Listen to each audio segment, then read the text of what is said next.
মাকে হারানোর পর বোঝা যায় মায়ের কথা।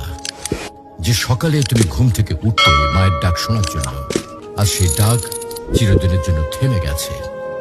যে হাতে তোমার জন্য খাবার বানাতেন, ভালোবাসা দিয়ে মাথায় হাত বুলিয়ে দিতেন, আজ সেই হাত মাটি নিচে।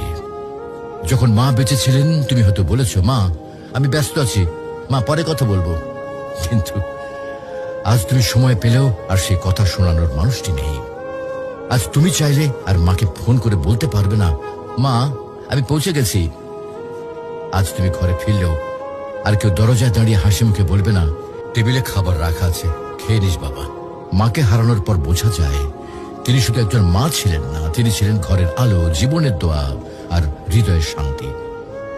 এখন বুঝতে পারো মা যে বারবার নামাজের কথা বলতেন, ভালো মানুষের সাথে চলতে বলতেন, এগুলো তোমার জন্য কত বড় উপহার ছিল। প্রিয় ভাই বোন,